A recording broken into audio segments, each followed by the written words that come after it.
천사가 이르되 왜 놀랍게 여기느냐? 내가 여자와 그 같은 7머리와 10뿔 가진 짐승의 비밀을 내게 이르리라.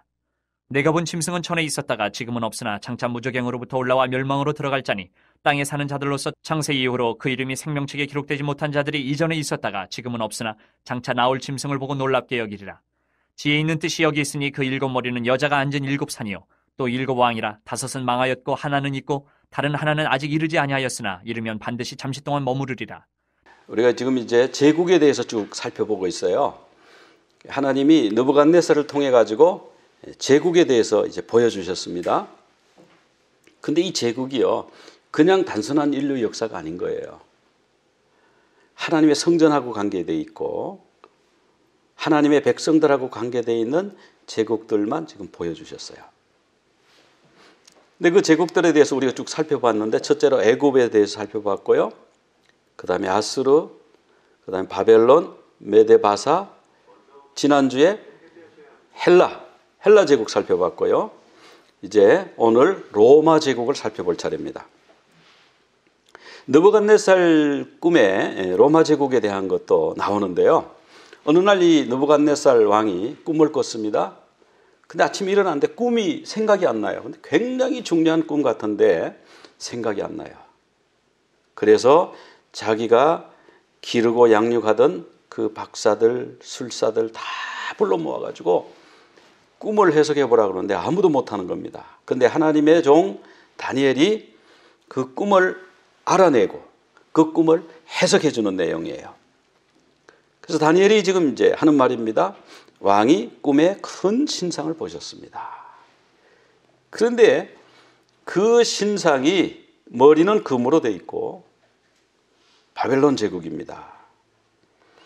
그 다음에 이 가슴과 팔은 은으로 되어 있는데 이것은 메데바사 제국입니다. 그리고 배는 노스로 되어 있는데 헬라 제국입니다. 헬라 제국까지는 야완이라고 이제 나오죠. 7장에 가면 나옵니다. 그 다음에 다리는 철로 되어 있다고 나와요. 로마 제국. 동로마, 서로마 갈라졌죠. 다리가 2개잖아요. 그리고 이제 10발가락, 진흙과 쇠가 섞여 있는 그런 시대가 옵니다. 그리고 마지막에 돌이 거룩한 산에서 나와서 그 발을 쳐서 그 동상이 기와 같이 흔적도 없이 바람에 불려서 사라지게 됩니다. 그리고 돌이 온 세상을 가득 채우게 됩니다. 이제 이런 꿈을 해석해 줬어요. 그래서 우리가 이건 이제 다 살펴봤고요. 오늘 또 다니엘 또 지난번에 살펴본 거지만 간략하게 보겠는데, 그리고 나서 하나님이 한 번 보여주시고 끝난 게 아니고 다니엘서 7장에 가면은 다니엘이 또 환상을 봅니다. 이번에는 다니엘이 보는 거예요. 근데 바다에서 짐승이 넷이 나왔어요. 뭐 네 마리라고 그래도 되겠죠. 짐승이 네 마리가 올라왔는데 첫 번째 짐승은 보니까 사자가 아니고 사자와 같은 거예요. 사자와 같은 짐승이 올라오는데 등에 독수리 날개가 2개가 있는 거예요. 그런 짐승이 올라오고. 자, 뭐 그림을 그린다면 이렇게, 이건 상상력이니까. 예. 그다음에 두 번째 짐승이 바다에서 올라오는 거예요. 올라오는데 몸을 한쪽을 들었어요. 그리고 이 사이에 갈빗대 3대를 물었어요. 이건 뭐냐? 이거는 메대와 바사입니다. 메대와 바사는 처음에는 메대가 무거웠어요. 메대가 훨씬 강했어요. 그러니까 메대 쪽으로 기울었죠. 그런데 나중에 고레스가 바사를 굉장히 크게 만들었어요. 그래서 메대까지 접수했어요. 그래서 바사가 또 훨씬 커졌죠. 이제 바사 쪽으로 기우고. 자, 그리고 또 곰이라는 거는 고집이 있잖아요. 한번 정하면 그냥 빌고 나가잖아요. 왕이 일단 인장 반지에 도장을 딱 찍으면 왕도 못 바꿉니다. 이게 메대와 바사의 법이잖아요. 세 번째로 바다에서 짐승이 올라왔는데 표범이 올라왔어요. 표범은 빠르잖아요. 헬라 제국 얼마나 빨라요? 그런데요, 이게 희한하게 머리가 4개고 날개가 4개인 거예요. 그래서 머리가 왜 4개인가? 나중에 알렉산더 대왕이 죽고 나라가 넷으로 쪼개졌죠. 그죠? 그러니까 머리가 4이. 그래, 각각 다 권세를 받았더라. 이렇게 나와요. 머리가 권세를 다 받았어요. 그러니까 한 나라씩 다 받았다. 이런 뜻이죠. 그래서 4번째 보니까 바다에서 짐승이 올라오는데 이거는 뭐처럼 생겼다고 표현을 못하고 있어요. 그냥 하여튼 무시무시한 괴물 같은 게 하나 올라왔는데 뿔이 10개가 나 있더라. 그리고 이빨이 쇠로 돼가지고 뭐든지 물면 다 부서뜨리더라. 발로 밟으면 다 부서지더라. 이런 꿈을 꿨어요. 그 꿈에 대해서 이제 천사가 나타나서 그걸 해석해 줍니다. 역시 나라에 대한 꿈이에요. 근데 우리가 지금 이 다니엘 7장의 이 예언의 말씀, 이 환상은요, 요한계시록에도 나와요. 요한계시록에도 보면 용이 이제 화가 났어요. 용이 왜 화났는지 아시죠? 용이 여자가 어린아이를 낳으면 그 어린아이를 잡아먹으려고 기다린 거예요. 근데 그 어린아이가 나중에 장차 철장으로 만국을 다스릴 남자인 거예요. 누군지 이제 아시죠? 다 기다렸는데, 아니, 이 아이를 잡아먹는다고 잡아먹었어요. 십자가에까지 매달았어요. 근데 부활해가지고 하늘로 올라가 버리셨네. 그러니까 자기가 있을 곳이 없는 거예요. 그래서 크게 분을 내어가지고 지금 내려와가지고 여자를 핍박하고, 이 여자가 유대인 아닙니까? 얼마나 큰 핍박을 받았어요. 역사에 기록되지 않는 핍박 말할 수도 없이 많고요. 가장 대표적인 게 히틀러의 나치의 그 유대인 학살이죠. 뭐 600만 명이 가스실에서 죽었다니까. 그 여자를 박해하고요. 그 다음에 여자가 낳은 그 남은 자손, 그 남은 자손에 대해서 여러 가지 이제 뭐 이것이다 저것이다 하는데 성경 말씀을 보자고요. 남은 자손 곧 그랬잖아요. 그죠? 곧은 이퀄이란 말이잖아요. 같다는 말이잖아요. 그 여자의 남은 자손은 뭐냐 하면 혈통이 중요한 게 아니고 하나님의 계명을 지키며 예수의 증거를 가진 자가 여자의 남은 자손이에요. 하나님의 계명을 지키고 여자의 증거를 지키는 남은 자손이 지상에 번성하니까 이 영이 화풀이를 누구한테 하냐 하면은 여자의 남은 자손한테 화풀이를 하는데, 자기가 뭐 날아다니면서 하는 게 아니고요, 짐승을 불러올려요. 그래서 싸우려고, 여자의 남은 자손과 싸우려고 어디에 서 있어요? 바닷가에 모래 위에 서 있는 거예요. 짐승이 올라오기를, 짐승을 부르는 거죠 지금. 그래서 13장 1절이요 12장 17절하고 13장 1절하고 붙여가지고 봐야 되는 거예요. 그러면 스토리가 연결되는 거예요. 그래서 용이 바닷가에서 바다를 바라보면서 빨리 올라오라고 그러는데 한 짐승이 진짜 나타나는 거예요. 그런데 보니까 뿌리열, 아까 봤죠? 뿌리열. 마지막 짐승에 뿔이 10개였어요. 근데 이 짐승이요, 머리가 7개래. 그러니까 뭐 이런 짐승이 있나? 이게 이제 7개 맞는 거예요. 수로 한번 세보자고요. 자, 그러면 바벨론 사자가 머리가 몇 개죠? 하나. 그 다음에 곰, 메데바사 머리가 몇 개예요? 이제 하나. 그러면 2개. 그 다음에 헬라 제국이죠? 헬라 제국은 아까 표범 머리가 4개였죠? 지금 2개에다가 4개를 더하면 6개. 거기다가 마지막 괴물, 그 무시무시한 괴물은 머리가 하나예요. 그럼 7개 맞죠, 머리가? 맞잖아요. 그러니까 그게 다 합쳐진 게 올라온 거예요. 그리고 머리에 뿔이 10개 올라오는. 자, 이렇게 하면 이해가 돼요. 근데 그걸 안 하고 그냥 그림으로 그려놓으면 이게 도대체 뭐지? 이해가 안 되는 거예요. 계시록은 다니엘서하고 딱 연결하면 해석이 되는데, 뭐 신성모독하는 거, 뭐 짐승이 하는 일이 그런 거니까. 13장 2절에 보면 또 설명이 나와요. 친히 그 몸은 표범과 비슷하고, 그 발은 뭐의 발 같아요? 곰의 발 같고, 입은 사자의 입 같고, 그리고 영이 능력과 권세와 보호자를 주었다, 이렇게 나와요. 그러니까 이 네 생물을 다 합친, 네 괴물을 다 합친 존재가 이제 계시록에 등장하는 거예요. 그 존재가, 그 짐승이 여자의 남은 후손을 대항해서 싸우려고, 여자의 남은 후손은 하나님의 계명을 지키고 예수 그리스도의 증거를 가진 자라 그랬습니다. 그러니까 교회가 박해 대상이 되는 거죠. 그래서 우리가 이제 성경을 성경 챕터별로 보는 게 제일 좋죠. 그러나 이제 윤곽을 딱 잡기 위해서는 아웃라인으로 타임라인을 딱 붙드는 게 좋은데, 이 타임라인을 한번 써가지고 보겠습니다. 여기 나오는 연도는요, 학자들마다 이게 차이가 몇 년씩 차이 나기도 하고 몇십 년씩 차이가 나요. 그러니까 흐름만 보시면 되는 거예요. 1446년에 이제 출애굽했다고 우리가 일반적으로 그렇게 이제 믿습니다. 그 다음에 957년에 솔로몬의 성전 건축이 있었어요. 그리고 931년에 이스라엘이 남북으로 갈라졌어요. 왜 갈라졌죠? 남북으로 갈라진 이유. 우상숭배. 네. 솔로몬이요, 하나님이 주시는 그 복으로 얼마나 큰 복을 받았는지 어마어마하게 부자가 되고 어마어마하게 강한 나라가 됐어요. 그런데 주변 나라에서 우리 딸하고 결혼해 주세요, 그런 게 아니고, 솔로몬이 성경에 보면은 외국 여자를 좋아했더라, 그렇게 나와요. 외국 공주를 사랑해요. 애국 공주를 너무너무 사랑한 거예요. 그 데려다가. 근데 공주가 올 때 혼자 털레털레 옵니까? 아니에요. 밥 지어주는 사람, 옷 지어 입히는 사람, 잠자리 깔아주는 사람, 아프면 또 의사도 따라와가지고 해야 되지. 또 고국이 그리울 때, 옛날처럼 옛날에 왔다 갔다 할 수 있는 시대도 아니잖아요. 그럼 거기 가면 거기서 그냥 죽는 건데, 여러 사람을 따라보내요. 그럼 거기에 누가 또 따라오냐 하면은 거기에 종교인이 따라오는 거예요. 애굽 종교를 섬기도록. 공주가 다급할 때에 찾을 수 있는 애굽 신을 섬기는 사제들을 따라 보내는 거죠.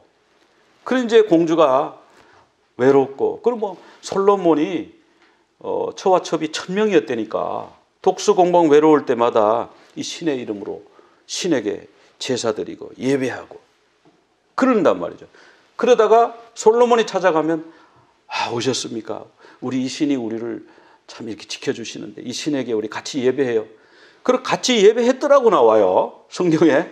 이런 일이 있나? 그러니까 하나님이 몇 번 나타나요. 성경에 2번이라고 되어 있는데 하나님 몇 번 나타나가지고 솔로몬 너 그런 거 하면 안 된다. 어떻게 다른 신을 내 앞에서 섬길 수 있냐, 그러지 마라. 그런데 솔로몬이 말을 들었더라, 안 들었더라? 안 들었더라. 그래서 솔로몬이 너 그렇게 말 안 들어? 그러면 나라를 쪼갠다. 10개 나라와 2개 나라로 쪼갤 거야. 이미 하나님이 솔로몬에게 경고하셨어요. 그래서 쪼개진 거예요. 그러니까 우상 숭배 때문에 쪼개진 거예요. 근데 북쪽의 10지파, 거기 이제 여로보암이라고 하는 사람이 초대 왕이 됐는데, 이 사람이 가만 생각하니까 이 예루살렘에 하나님의 성전이 있으니까 1년에 적어도 3번은 성전에 가서 하나님을 배워야 되잖아요. 그럼 성전에 다 가가지고 아, 여기가 진짜다. 여기가 정통성이 있다. 그 열왕국 저건 뭐야? 이거는 하나님이 함께 하시는 나라가 아니잖아. 그러면 우리가 하나로 합쳐야 돼. 이런 백성들의 밀란이 일어날까 봐 금송아지 2마리를 만들어 가지고요.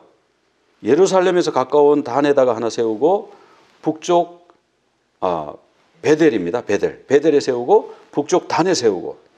그래서 멀리 갈 거 없다. 단에 있는 사람, 북쪽에 있는 사람 단에 가서 금송아지 섬겨라. 이 금송아지가 너희를 출애굽시킨 신이다. 와, 하나님이 얼마나 불쾌하시겠어요. 아니, 하나님이 시키셨는데 뭐 금송아지가 시켰다고? 그 아피스 신을 섬기던 그거 애굽의 종교를 그대로 따라하는 거예요. 그다음 베델은 예루살렘하고 가까우면 그냥 예루살렘에 가서 해라 그래도 되는데 그거 넘어갈 거 뭐 있냐. 이 신이 진짜 신이야. 이 신이 진짜 출애굽시킨 신이야. 여기 제사하면 돼. 이렇게 해버린 거예요. 그래서 여로보암의 죄가 계속해서 나옵니다. 여로보암이죠. 그래서 722년에 아수르한테 멸망당했는데요. 흔적도 없이 사라졌죠. 아예 지파 자체를 없애도록 그냥 사람들을 다 집단 이주시키고 혼혈 정책으로 하고 해가지고 흔적 자체가 정체성 자체가 없어져 버렸어요. 그 다음에 이제 유다가 멸망하는 기간은 약간 복잡한데 609년에 이제 갈고미스 전투는 성경에 나오는 단어입니다. 갈고미스 전투로 이제 아수르가 망하죠. 그 다음에 아수르가 남아가지고 또 이렇게 힘을 써가지고 어떻게 해보려고 그랬는데 605년에 최종적으로 완전히 망하게 됩니다. 애굽이 도와주러 올라갔다가 애굽이 이제 패해서 도로 철군하게 되고요. 바벨론이 밀고 내려와가지고 유대를 점령하게 되죠. 그때부터 이제 바벨론 치하가 된 거예요. 그래서 바벨론은 딱 70년 존재했는데요. 이스라엘 백성 포로로 잡아가가지고 70년 동안 데리고 있다가 돌려보낸, 나중에 고레스가 돌려보냈습니다만은 그런 역할을 했죠. 제국은 결국 그런 존재예요. 이제 바사의 고레스가 바벨론을 멸망시키고, 그리고 이제 유대 포로는 돌아가서 성전을 지어라. 그래서 스룹바벨 총독이 이끌고 돌아와가지고 성전 재건을 시작하죠. 그리고 이제 2차로 에스라가 돌아오고 3차로 느헤미야가 돌아오고, 에스라가 돌아온 거는 영적 부흥, 느헤미야가 돌아온 거는 성전을 보호하는 성벽의 재건입니다. 성벽.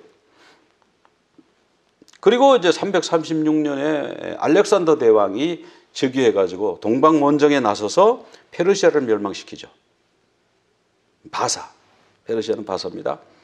그리고 알렉산더가 33세에 죽고 7명의 디아도코이, 이 후계자들, 33세니까 아기가, 후계자가 있어도 아기죠, 아기. 어린애잖아요. 그러니까 나라를 못 맡기는 거예요. 그러니까 7 신하가 나라를 맡아가지고 서로 이제 40년 동안 싸우다가 힘 있는 4사람이 딱 4개로 분리해가지고 딱 맡은 거예요. 그런데 이제 유대는 프톨레미 왕국 아래 들어갔다가, 프톨레미는 비교적 괜찮았어요. 셀레우코스가 유대를 이제 지배하게 됩니다. 프톨레미를 물리치고. 그럼 그때부터 성전에다가 제우스 신상을 세우고요. 돼지 피로 그 제사를 지내고, 돼지 피를 막 성전에다 바르고, 아니 성전을 이제 모독하는, 신성 모독하는 그런 일들이 막 있는 거예요. 그래서 이제 마카비 혁명이 일어나죠. 마카비가 들고 일어나가지고 예루살렘과 성전을 탈환하죠. 그래서 하나님 앞에 그걸 바칩니다. 그게 이제 한우카예요. 63년에, BC 63년입니다. 로마가 이제 유대를 점령합니다. 그리스, 헬라를 밀어내고, 그리고 예수님 탄생하셨고, 예수님 탄생 전까지 이 기간을 신구약 중간기라고 그러죠. 알렉산더 대왕부터 예수님 탄생 전까지가 신구약 중간기입니다. 그 다음에 이제 로마가 이제 60년도에 이제 3도 정치라고 해서 3사람이 이제 나라를 딱 맡아서 다스리는데 2사람이 자연히 사라지게 되죠. 전사하고 뭐 이러면서. 그러면서 이 율리우스 시저라고 하는 사람이 성경에 가이사라고 나오죠. 가이사. 가이사가 나라를 이제 잡게 되는데 그 아들이 이제 가이사 아구스도예요. 그래서 가이사 아구스도가 통치를 하면서 예수 그리스도가 태어나죠. 그리고 디베료가 통치하고 이거 성경에 나와요. 그다음에 디베료 이 시대에 예수님이 십자가에 돌아가시고 네로가 이제 통치하죠. 네로 치하에서 베드로와 바울이 순교하고 70년에 예루살렘이 함락하면서 성전이 또 파괴됩니다. 90년에 요한계시록이 기록됐고요. 313년에 기독교가 로마의 국교로 공인이 되고 1453년에 서로마가 최종 멸망하죠. 자, 로마에 대해서 오늘 살펴보는데 로마는 지중해를 둘러서 사방으로 이렇게 영토를 확보했어요. 그러니까 지중해가 마치 그 나라의 호수처럼 되고 사방이 로마니까 전 세계가 자기네 나라인 것으로 자기가 세계의 중심인 것으로 생각할 수 있게 됐죠. 그리고 해상무역이 굉장히 발달했어요. 예를 들어서 이집트에서 밀이 생산됐는데 이걸 가져오려면 육로로 가져오다 보면요 몇 달 걸리겠죠. 그리고 바다를 통하지 않으면 가져오기 힘들어요. 결국 터키 쪽으로 와도 거기에 보스포러스 해협이라고 바다를 건너야 돼요. 그러니까 결국은 배로 실어 날라야 돼요. 오늘 배로 컨테이너로 막 무역하듯이 그때 벌써 이 배로 무역하는 게 나와요. 그래서 뒤에 가면은 그 여러 가지 사치품이 뭐 이렇게 그 배에다 싣고 가다 선원들이 뭐 탄식하고 그런 얘기 나오잖아요. 그게 바로 지금 로마의 멸망에 대한 얘기죠. 자, 가이사 아구스도 그 성경에는 가이사 아구스도라고 나와요. 가이사리 아우구스투스인데 원래 이 사람이 옥타비우스라고 하는데 이 사람이 이제 최초의 황제 칭호를 받은 사람이에요. 그래서 이 사람이 팍스 로마나를 만들었어요. 그래서 사람들이 어부가 말하는 거예요. 나라가 너무너무 살기 좋았다. 너무 평화로워졌다. 이제는 해적들이 더 이상 없습니다. 우리가 마음 놓고 고기 잡아도 됩니다. 팍스 로마나를 만든 거예요. 누가복음 2장 1절을 같이 한번 읽어보겠습니다. 그때에 가이사 아구스도가 영을 내려 천하로 다 호적하라 하였으니. 자, 가이사 아구스도가 호적을 해라. 왜? 세금을 징수해야 되니까. 몇 명인지 인구 파악을 해야 되니까. 그래서 예수님의 어머니와 아버지를 움직이게 만들었죠. 베들레헴에 가서 호적을 하게 됐죠. 그래서 예수님이 베들레헴에서 탄생하게 된 게 가이사 아구스도가 그렇게 만들었어요. 안 그랬으면 아마 예수님이 갈릴리에서 태어나셨을지도 몰라요. 근데 하나님은 그 말씀을 이루셔야 되니까 미가서에 나오잖아요. 베들레헴에 대해서. 그러니까 베들레헴에서 주님이 태어나셔야 되거든요. 그러니까 가이사 아구스도가 자기는 전혀 그걸 몰랐는데 자, 전부 다 모여가지고 자기 그 고향에 가가지고 전부 호적을 해라. 가이사 아구스도는 요셉이 누군지 마리아가 누군지도 모르죠. 그냥 자기는 그런 명령을 내렸어요. 그런데 그것이 하나님의 말씀을 이루는 예언이 응하게 되는 그런 명령이 되어버렸잖아요. 그 다음에 이제 디베리오가 나오는데 누가복음 3장 1절에 보면 디베리오 황제가 통치한 지 15대 이런 말이 나와요. 황제가 이제 바뀌죠. 황제가 바뀌고 이 디베리오가 통치할 때에 이제 그때 빌라도 총독도 부임하게 되고요. 세례 요한이 회개 세례를 전파했습니다. 이 사람은 이제 성경에 안 나오고요. 글라우디오라고 하는 황제도 성경에 나옵니다. 사도행전 18장 2절에 보면은 아굴라라 하는 본도에서 난 유대인 한 사람을 만나니 글라우디오가 모든 유대인은 로마에서 떠나라. 자, 이 글라우디오 황제는 유대인은 로마에서 다 떠나라. 추방령을 내린 거죠. 또 이 시대에 사도 바울이 선교 여행을 했습니다. 1차 선교 여행, 2차 선교 여행 그렇게 했고요. 그 다음에 그 극심한 박해가 나오는데 이제 그 요한계시록의 백그라운드가 되는 그것은 이제 네로하고 도미시안 이런 황제들이 아주 악명 높은 황제죠. 교회를 박해하고 사도 바울을 투옥시키고 베드로와 또 바울이 거기서 순교했죠. 자, 그런데 뭐 이런 것은 성경에 이런 로마의 백그라운드가 나온다 하는 건 설명이고요. 그 로마가 한 일 중에 가장 우리가 신경을 써야 될 부분이 뭐냐면 AD 70년에 성전을 파괴합니다. 그런데 성전을 파괴하는데요. 성전을 처음에는 불 지르지 말라고 그랬대요. 타이터스 장군이. 성전에 불을 지르지 마라. 왜냐하면 성전이 금으로 만들어져 있고 이러니까 거기 뭐 귀중한 게 많으니까 불 지르지 마라 그랬는데, 군인들이 어때요? 군인들이 대치하고 있잖아요. 성 안에 있는 사람, 성 밖에 있는 사람, 이런 토성을 쌓고 막 공성태로 돌을 날리고 활을 쏘고, 그런데 뭐 활을 쏘도 잘 안 맞고 이러니까 활 끝에다가 불을 붙여가지고 불화살을 쏘고 막 이러잖아요, 옛날 전쟁에. 그래서 빨리 항복해라, 우리가 좀 집에 가게 빨리 항복해라, 막 군인들이 화가 나는 거예요. 그리고 또 그런 도두겠죠. 근데 이 로마 병사 하나가 불화살을 쐈는데 그것이 어떻게 날아가 가지고 성전의 기름통에 불이 붙었다는 거예요. 성전에 기름이 필요하죠. 그 어디 있습니까? 뭐 여러 군데 다 쓰지만은 그 메노라에 등불 밝힐 때 기름 쓰잖아요. 거기 불이 붙어. 그래가지고 불 붙이지 말라고 그랬는데 그냥 불이 타버렸어요. 근데 불이 타니까 어떤 일이 생깁니까?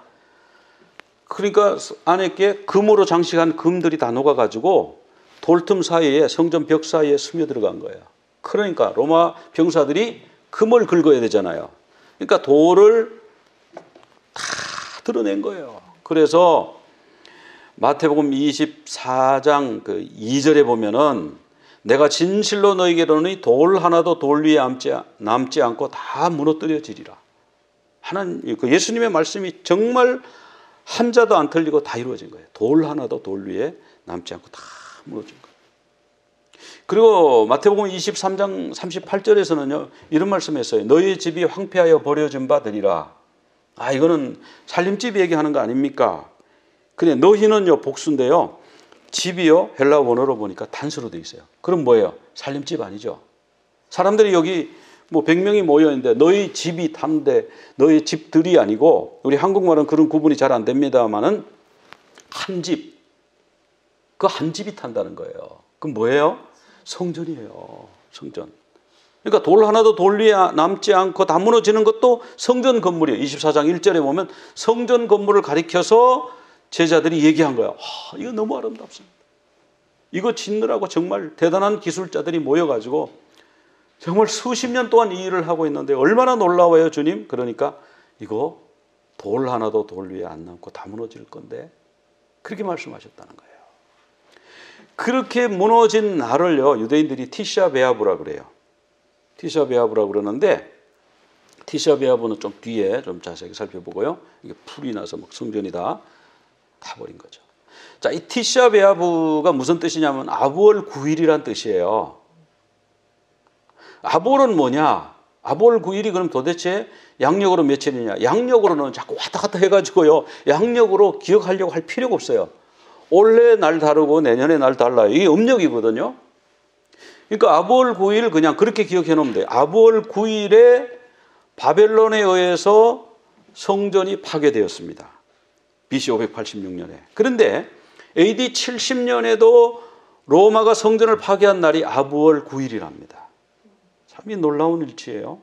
누가복음에도 보면 나와요. 사람들이 성전을 가리켜서 이 돌이 얼마나 아름다운가 보세요. 그랬더니 예수님이 돌 하나도 돌 위에 안 남고 다 무너질 건데.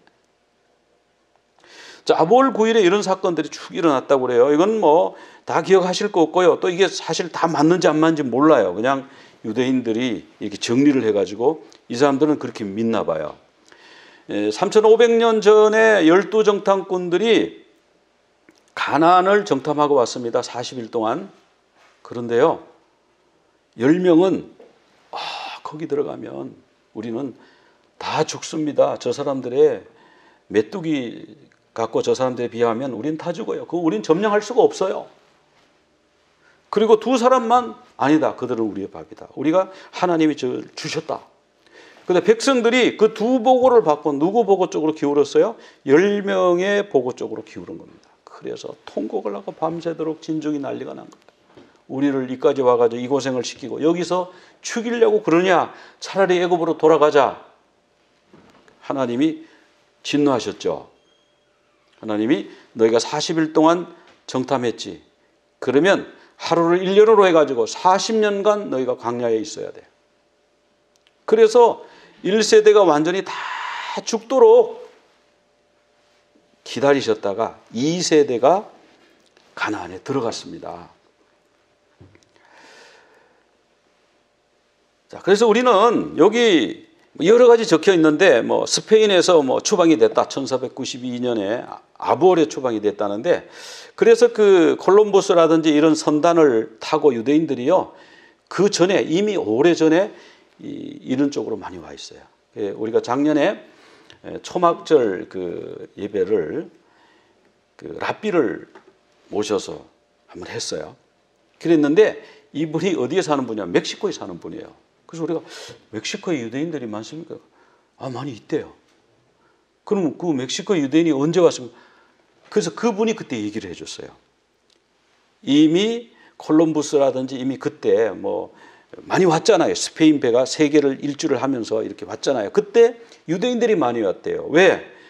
쫓겨나니까 아, 배 타고 새로운 거 뭐 땅이 있다는데 거기로 가보자. 그래서 그때 건너온 사람들이 많이 있대요.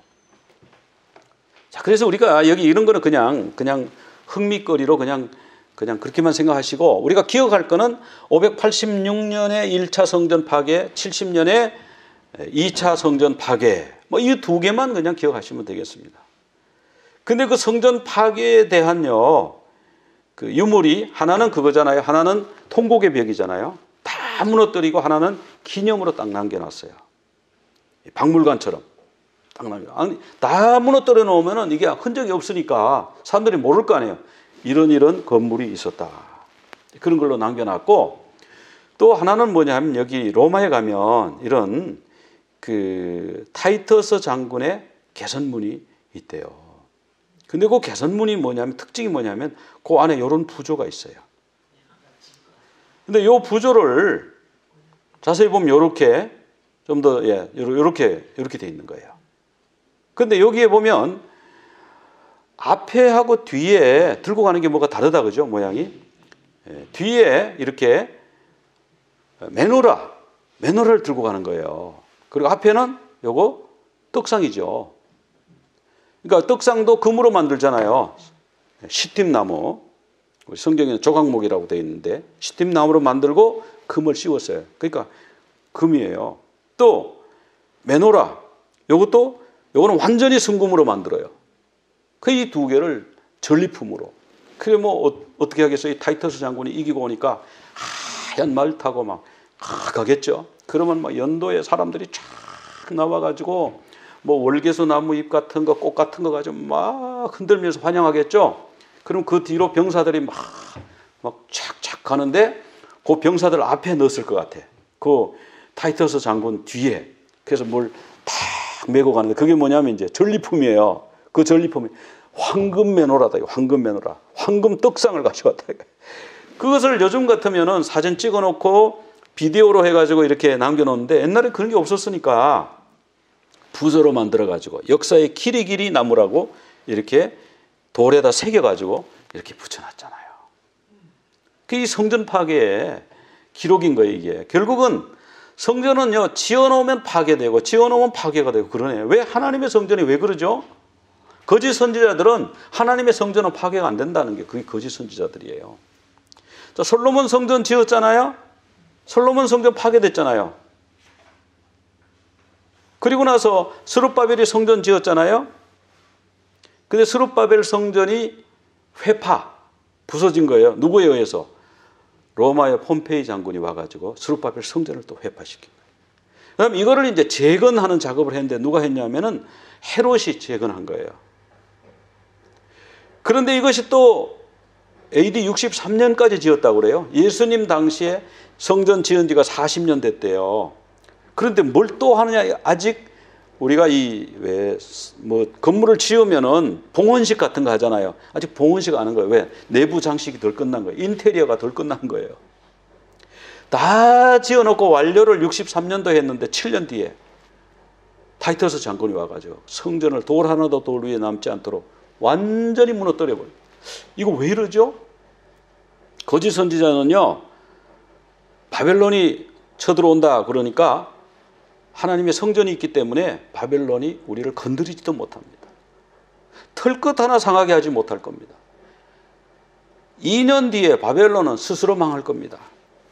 그 거짓 선지자들의 말이에요. 다수입니다. 대부분 그랬습니다. 누구 빼고? 예레미야 빼고. 예레미야는요, 하나님의 성전이 불타게 됩니다. 우리의 성이 불타게 됩니다. 우리 백성들이 사로잡혀 가고 고통을 당하는데 우리가 바벨론에 항복해야 됩니다. 그러니까 뭐 이 애국자들 이런 사람들이 뭐 이런 매국노가 있나, 이런 거짓 선지자가 있나 그래가지고 막 그 웅덩이에다 가두고 감옥에 가두고 뭐 온갖 박해를 다 했잖아요. 근데 왜 하나님은 이 성전이 회파되도록 하셨나? 하나님은 이 겉에 보이는 물리적인 성전에 관심이 있으신 게 아니에요. 그래서 하나님이 뭘 더 좋아하시냐면은 성막을 더 좋아하시는 거예요. 저는 성막이 훨씬 더 좋아요. 성막은 정말 겉보기 초라해요. 속에는 금이 있지만 겉은 초라하거든요. 근데 그 성막을 지으라 그러면서 우리 주님이 뭐라고 그러냐면은 내가 너희들 중에 거할 처소를 지어라. 그 처소가 미시칸으로 나오거든요. 드웰링 플레이스, 드웰링 플레이스를 지어라. 그 성전이 파괴되는 거예요. 성전 파괴되고 나서 그리고 나서는 이제 이 세상에 성전은 없습니다. 우리가 뭐 베들레헴 성전, 예루살렘 성전 그러는 건 그냥 우리가 그 애칭이지 그 진짜 성전이 아니에요. 그냥 예배당이에요. 우리 주님이 성전 파괴를 이미 또 예언하셨어요. 너희들이 이렇게 화려하다고 여기에 머물러 있지? 성전이 파괴될 거야. 로마가 교회를 박해한 것 여러분 교회사나 역사를 통해서 잘 아실 겁니다. 기독교인들을 그냥 잡아서 그냥 죽였잖아요. 원형 경기장에서 죽였잖아요. 사자의 밥이 되게 하고 노인네들은 십자가에 매달고 그 사이에서 젊은이가 아버지 어머니는 십자가에 매달려 있고 내 자식은 지금 그 사자의 밥이 되고 있고 이런 상태에서 지금 이 사람들이 뭐 하라는 거예요? 황제 숭배를 맹세하라는 거예요. 황제를 숭배하면 기독교를 포기하면 교회를 배반하면 살려준다. 직업도 돌려준다. 집도 돌려준다. 생명도 살려준다. 그랬잖아요. 그런데 이 소수의 기독교인이요. 끝까지 우리는 주님만 섬깁니다. 주님의 그 어떤 사람도 나의 주, 나의 하나님이 될 수 없습니다. 황제가 나의 하나님이 될 수 없습니다. 그래서 죽어갔잖아요. 이게 초대교회 역사예요. 그래서 결국 이 제국이 뭐냐 하면은 결국은 하나님을 섬기는 그 믿음, 하나님의 계명을 지키고 예수의 증거를 가진 자를 핍박하는 게 그대로 나오죠. 박해하는 게 나오죠.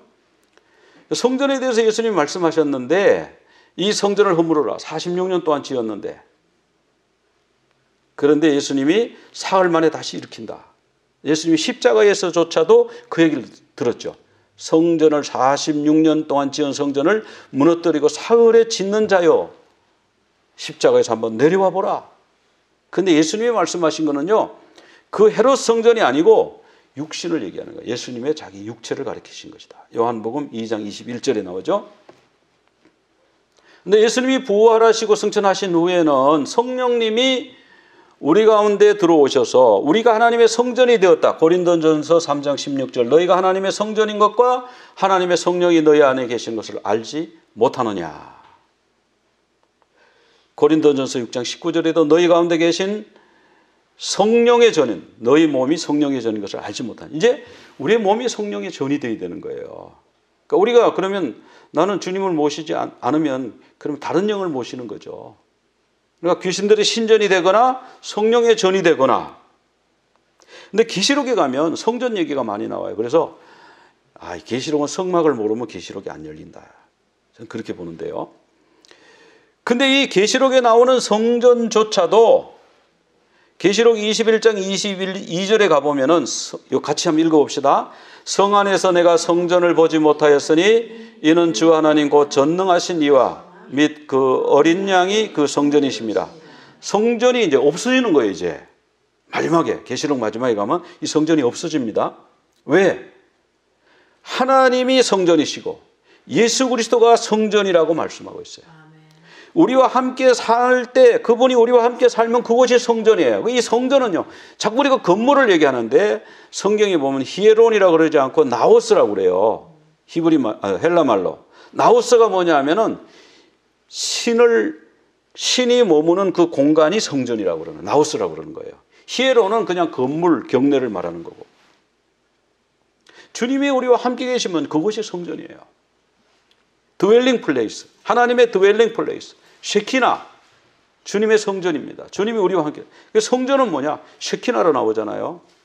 성막을 다 지었더니 주님의 영이 임하시니까 그 쉐키나가 뭐냐면 이 샤칸에서 왔어요. 하나님이 우리 가운데 임하셔가지고 있는 영광이 쉐키나예요. 임마누엘, 예수님의 이름이 임마누엘은, 그런데 예수님을 임마누엘이라고 부른 적이 없는데 예수님이라고 불렀지, 예수라고 불렀지 임마누엘이라고 부른 적이 없는데 어떻게 임마누엘이라? 임마누엘이 무슨 뜻이냐면 하나님이 우리 가운데 들어와 사신다는 거예요. God with us. 하나님이 우리와 함께 계신다. 근데 사실은 더 정확하게 말하면 하나님이 우리 가운데 들어와 사신다. 그런 말씀이에요. 성전은 임마누엘이 성전이에요. 개인 속에 주님이 들어와 계시면 개인이 성전이 되는 거예요. 주님을 마음에 모신 사람들이 모여있는 가정이 성전인 거예요. 그들이 모여있는 교회가 성전인 거예요. 우리 주님은 재림의 징조에 대해서 말씀하시면서 이 성전하고 관계지어서 말씀 많이 하셨고요.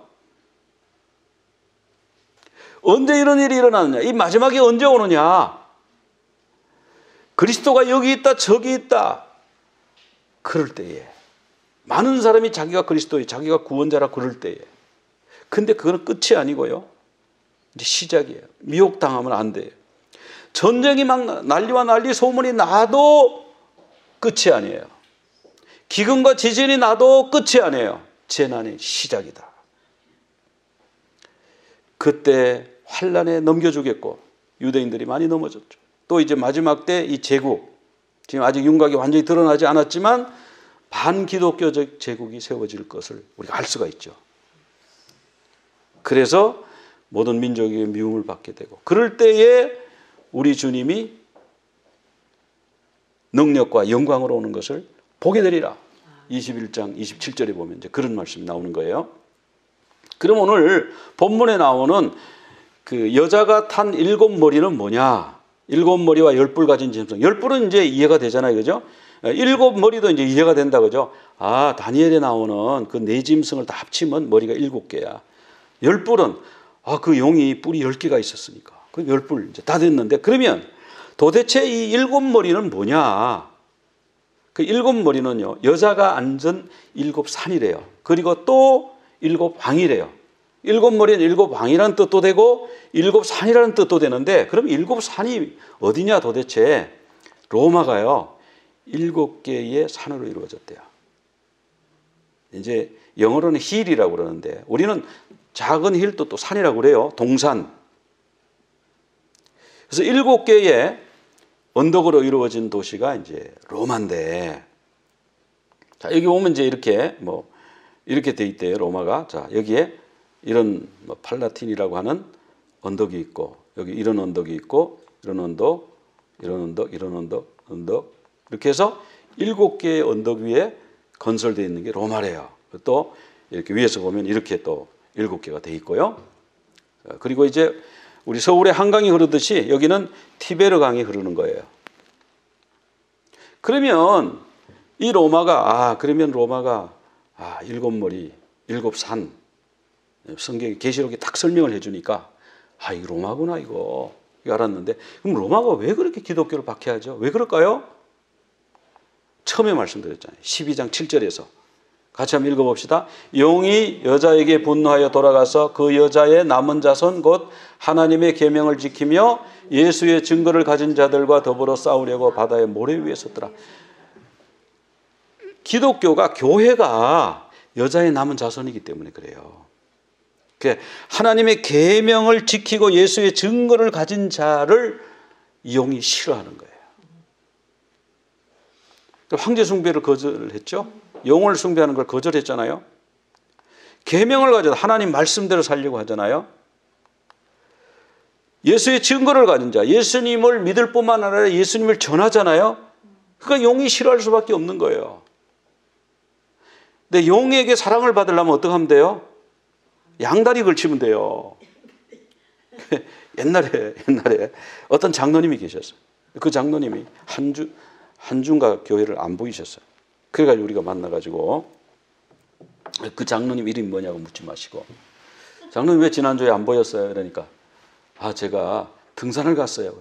그 예배 드리고 드려야 되는 거 아닙니까? 그래도 예배를 했다. 아니 안 보이셨는데. 절에 갔어요. 절에 가서 불공 드리고 왔다.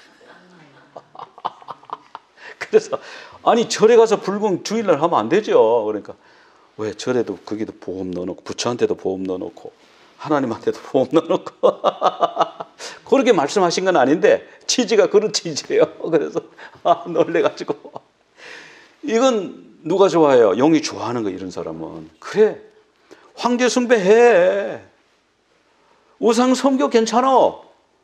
그리고 또 교회 가서 또 예배 드리면 되지. 뭐 그렇게 복잡하게 살아. 여기 가면 여기 가면 여기, 로마에 가면 로마식대로 그렇게 해야지. 그래 양쪽 사랑을 받지. 양쪽 사랑 받기는 하나님은 그 얼마나 싫어하는데. 그래서 초대교회 교인들이요 핍박 안 받고 살 수 있었어요. 황제 숭배하면 돼요. 그러면 뭐 직업도 가져, 집도 그 집 그냥 킵하고 잘 살아. 공부도 해, 목숨도 살려줘, 막 지켜줘, 군인들을 통해서 막 지켜주고 그 정도까지 해줄 거예요. 그런데 황제 숭배 안 한다고 그렇게 미움을 받은 거예요. 영은 황제 숭배 안 하면 싫어하고 우상 숭배 안 하면 싫어하고, 하나님은 우상 숭배하면 싫어하고, 우리는 둘 중에 하나 택해야 돼요. 둘 다 할 수는 없어요. 그럼 우리가 마지막에 그럼 뭘 붙들어야 돼요? 우리가 이 땅에 바알신, 물질이죠, 그죠? 지금 이 만모니즘, 사람들이 거의 만모니즘에 빠졌어요, 그죠? 아스타롯, 이건 성의 여신이에요. 뭐 남자들이 걸려 넘어졌다 그러면 다 그런 문제로 걸려 넘어져요. 아스타롯 섬기고, 뭘로? 권세. 국회의원 한번 해볼까? 장관 한번 해볼까? 권세. 이 바알과 아스타롯과 몰렉을 붙들 것인가? 하나님만 붙들 것인가? 하나님의 계명과 어린 양 예수 그리스도의 증거를 붙들 것인가? 우리가 그걸 이제 결정해야 되는 거예요. 그래서 우리 모두 하나님과 예수 그리스도를 붙드는 그런 여러분들 다 되시기를 간절히 축원합니다. 우리 기도드리겠습니다. 하나님 아버지 감사합니다. 오늘 말씀 통해서 여러 제국들이 흥망성쇠를 거듭했으나 결국은 용들이 뒤에서 조정하고, 그 음녀가 7산을 타고 앉아서 결국은 그 세력을 이용해서 여자의 남은 자손, 하나님의 계명을 지키고 예수 그리스도의 증거를 가진 자를 박해하고 없이 하려고 하는 것이 저들의 계략인 것을 알았습니다. 주님, 저희들이 이쪽도 가고 저쪽도 가고 할 수가 없습니다. 하나님만 섬기게 하여 주시옵소서. 주님만 바라고 사랑하게 하여 주시옵소서. 예수 그리스도 이름으로 기도드리옵나이다. 아멘. יברכך אדוני וישמרך,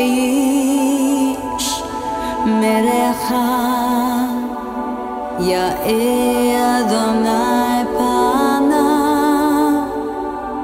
אליך והוניקה, יישא